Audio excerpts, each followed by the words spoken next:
अस्सलामुअलैकुम वरहमतुल्लाहि वबरकातुहू। आज की इस क्लास में हम पारा 8 के चौथे रुकू की मश्क करेंगे, तो चलिए स्टार्ट कर लेते हैं। अऊज़ु बिल्लाहि मिनश शैतानिर रजीम, बिस्मिल्लाहिर रहमानिर रहीम। वहुवल्लज़ी अंशअ जन्नातिम अरूशात। यहाँ देखिए, क्योंकि लाम पर तशदीद थी तो तशदीद की आवाज़ में एक किस्म की सख्ती होती है, इसीलिए हमने इसको पढ़ा वहुवल्लज़ी। हुरूफ मद्दा के बाद हमज़ा दूसरे कलमे यानी दूसरे अल्फाज में है, तो इस मद का नाम होगा मद मुनफ़स्सिल। और पढ़ने की मकदार इसको 2.5 अलिफ की मकदार के बराबर हम खींच कर पढ़ेंगे। नून पर हमने इख्वा किया क्योंकि नून साकिन के बाद हुरूफ इख्वा में से शीन आ रहा है। नून या मीम पर तशदीद हो तो गुन्ना होता है, इसीलिए इस जन्नाती के नून को हमने पढ़ा जन्नातिम मारूशात। क्योंकि यहाँ पर हम आगे पढ़ेंगे तो हमने यहाँ वक्फ किया है, जज़म देकर सांस छोड़ा है और इस नून और मीम पर गुन्ना किया है। नाक में मारूशातिम वग़ैर मारूशातिम वन्नख़्ल वज़्ज़रअ मुख़्तलिफ़न उकुलुहु वज़्ज़ैतून वर्रुम्मान मुतशाबिहन वग़ैर मुतशाबिह। इसे देखिए, मैंने मारूशातिम तिम पर भी इख्फा गुन्ना किया और यहाँ भी मारूशातिम पर इख्फा गुन्ना किया। क्यों?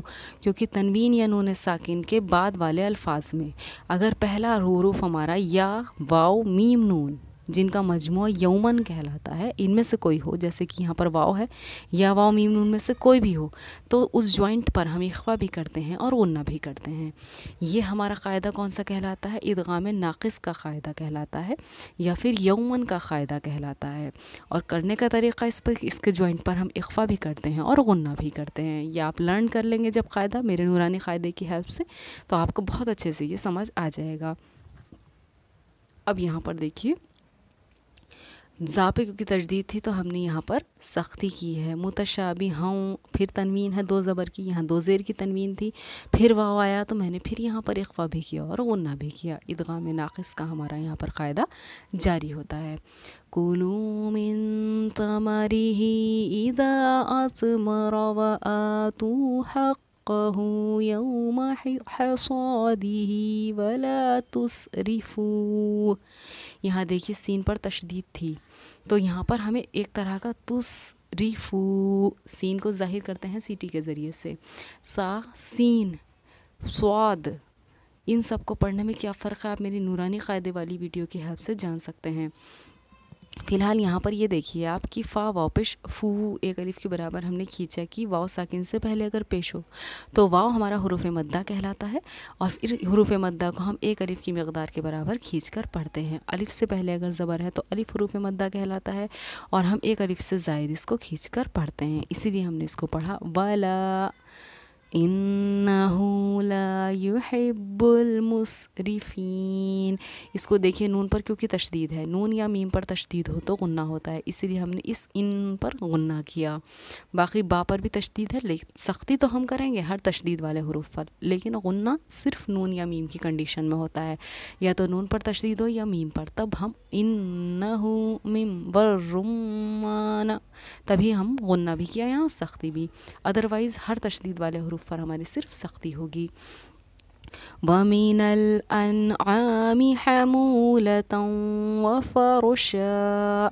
अब देखिए, यहाँ पर 2 ज़बर था लेकिन हमने एक ही ज़बर पढ़ा। क्यों? क्योंकि 2 ज़बर पर जब भी हम वक्फ करते हैं यानी ब्रेक लेते हैं तो एक ज़बर के साथ हमारा अलिफ पढ़ा जाता है, इसीलिए हमने व फरशन को पढ़ा है व फरुशा। रा को आपने देखा मैंने मुँह भर के पढ़ा व फर। क्यों? क्योंकि राय साकिना से पहले ज़बर या पेश हो तो राय साकिना को हम पुर यानी कि मोटा पढ़ते हैं, और अगर ज़ेर हो तो राय साकिना को हम बारीक पढ़ते हैं। यहाँ पर ज़बर था, हमने इसको मोटा यानी पुर पढ़ा है। कुलू मिम्मा रज़क़कुमुल्लाहु वला तत्तबिउ खुतुवातिश शैतानी इन्नहु लकुम अदुव्वुम मुबीन। यहाँ देखिए, हम चाहते तो यहाँ भी वक्फ़ कर सकते थे क्योंकि वक्फ़ मुतलक़ की अलामत है, लेकिन अगर आपका सांस इससे ज़्यादा खिंच सकता है तो आप आयत पर ही वक्फ़ कीजिए। इसके अलावा या से पहले ज़बर है तो ये हमारी या हुरूफ लीन कहलाएगी। हमने इसको पढ़ा शीन या ज़बर शई, शैतौन, इस तरह से। और इसके अलावा यहाँ मीम पर तशदीद है तो वही वाला क़ायदा कि नून या मीम पर तशदीद हो तो हमारा गुन्ना होगा। लफ्ज़ अल्लाह के लाम से पहले पेश आ रहा है तो लफ्ज़ अल्लाह के लाम को हमने पूरी यानी कि मोटा पढ़ा है। तमानियत अज़वाज, अब यहाँ पर दो ज़ेर था लेकिन क्योंकि हम वक़्फ़ कर रहे हैं, जज़म देकर सांस तोड़ रहे हैं, जीम की आयत है, यहाँ वक़्फ़ करने की हमें, यहाँ वक़्फ़ करना हमें जायज़ है। तो अगर हम यहाँ वक़्फ़ करते हैं तो जज़म देकर सांस तोड़ेंगे, दो ज़ेर की तनवीन है, तो जब हम जीम पर जज़म देकर सांस तोड़ेंगे तो ये खलखले का क़ायदा बन जाएगा और जीम की आवाज़ हमारी लौटेगी।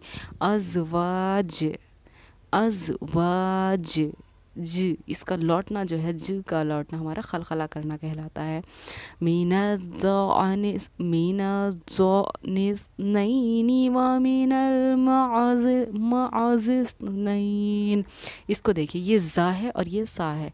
ज़ा में कोई सख्ती नहीं होनी और सा में सीटी की आवाज़ नहीं निकलनी। जब ये दोनों साथ आते हैं तो मोस्टली आवाज़ का जो प्रोनाउंसिएशन होता है वो अक्सर गलत होता है, अगर बहुत ज़्यादा प्रैक्टिस नहीं है तो अगर आप नए स्टूडेंट हैं तो इसकी तो प्रैक्टिस करनी पड़ेगी। ज़िस, ज़िस, इसमें ज़ा में सख्ती होनी चाहिए, यानी ज़ा का वाइब्रेशन साफ ज़ाहिर होना चाहिए, वहीं सा में सीटी नहीं होनी चाहिए। जब हम ज़ा और ज़ा को साथ पढ़ते हैं तो या तो इसका वाइब्रेशन ख़त्म हो जाता है या इसमें सीटी आ जाती है। लोग पढ़ते हैं ज़िस, ज़िस, वो इसमें सीटी कर देते हैं, लेकिन बस इस सीटी का ही ध्यान रखना है अपने प्रोनाउंसिएशन को सही करने के लिए कि बिल्कुल भी सीटी नहीं होनी चाहिए सा को बोलने में। क़ुल अज़्ज़करैनि हर्रम अमिल उन्सयैनि अम्मश्तमलत अलैहि अरहामुल उन्सयैन।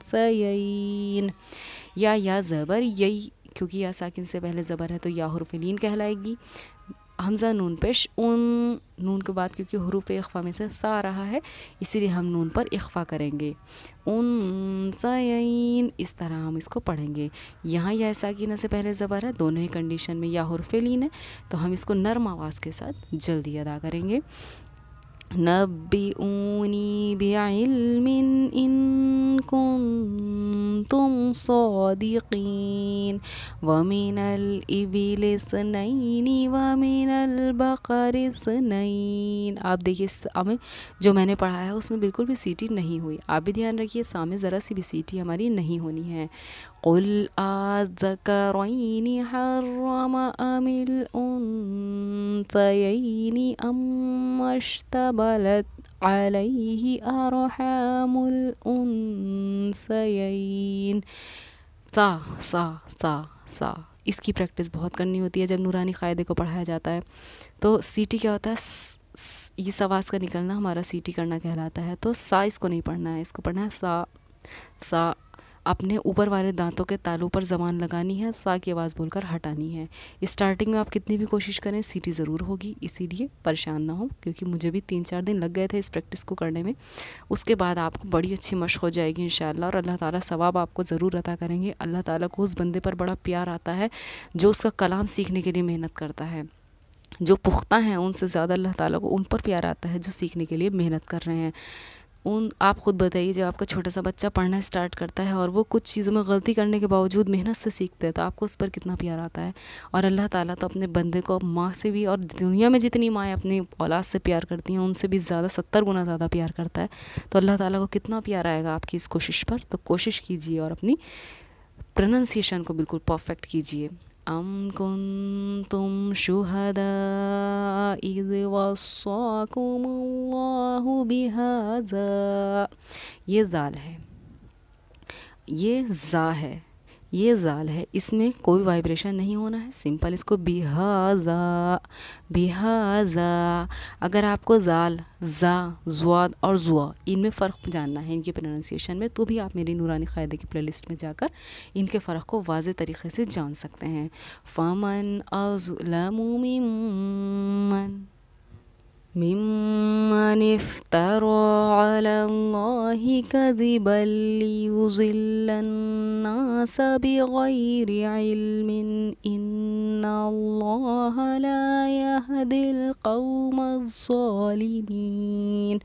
लफ्ज़ अल्लाह के लाम से पहले ज़बर था तो हमने लफ्ज़ अल्लाह के लाम को पुर पढ़ा। यहाँ लफ्ज़ अल्लाह के लाम से पहले ज़बर है तो लफ्ज़ अल्लाह के लाम को हमने पुर पढ़ा। नून पर तशदीद थी तो गुन्ना किया और हम आगे बढ़े। क़ुल ला अजिदु फ़ीमा ऊहिया इलैया मुहर्रमन अला ताइमिन यतअमुहु इल्ला अन यकूना मैततन औ दमम मस्फूहन औ लहम खिंज़ीरिन फ़इन्नहु रिज्सुन औ फ़िस्क़न उहिल्ला लिग़ैरिल्लाहि बिह। इसको देखिए, यहाँ पर हमने पढ़ा ताइमी, तनवीन आ गई, दो ज़ेर की तनवीन। अभी मैंने इससे पहले जो आपको स्टार्टिंग में बताया इदग़ाम नाक़िस का क़ायदा, अगर तनवीन या नून साकिन के बाद या वाव मीम नून आए तो इनके जॉइंट पर गुन्ना भी होगा और इख्फ़ा भी होगा। इस क़ायदे का नाम है इदग़ाम नाक़िस का क़ायदा या फिर यौमन का क़ायदा। इसीलिए हमने मी ताइमी पढ़ा, इसको इख्फ़ा भी किया और गुन्ना भी किया। ये तनवीन के बाद वाली कंडीशन है। अब यहाँ देखिए, यहाँ नून साकिन के बाद या रहा है तो या जो है वो यौमन में से ही है ना या, तो इसीलिए यहाँ पर इसके जॉइंट पर हम गुन्ना भी करेंगे और इख्फ़ा भी करेंगे। आई तो यहाँ पर दोनों ही चीज़ें हमारी आ गई हैं। बीच में मैंने वक्फ़ किया, जबकि वहाँ पर वक्फ़ करने का क़ायदा हमारा नहीं था। मई ता, अगर गोल ता पर हम वक्फ़ करते हैं तो वो हाय साकिना हा बन जाती है, इसीलिए मैंने मई ततन को पढ़ा है मई ता। और यहाँ पर वक्फ़ का क़ायदा नहीं था, इसीलिए मैंने इसको मिलाकर दोबारा पढ़ा है मई ततन औ दमम मस्फूहन करके मैंने इसको पढ़ा है। फ़मनिज़्तुर्रा गैर बाग़िन वला आदिन फ़इन्ना रब्बका गफ़ूरुर रहीम। या साकिना से पहले एक ज़ेर है तो इसीलिए हमने या साकिना को एक अलिफ की मिक़दार के बराबर खींच कर पढ़ा है। इसी तरह अपने हिज्जे और क़वायद का ध्यान रखते हुए अपने सबक़ की मश्क़ कीजिए और अपनी तिलावत को बेहतरीन बनाइए। मुझे भी अपनी दुआओं में याद रखिएगा। जज़ाकल्लाहु खैरा।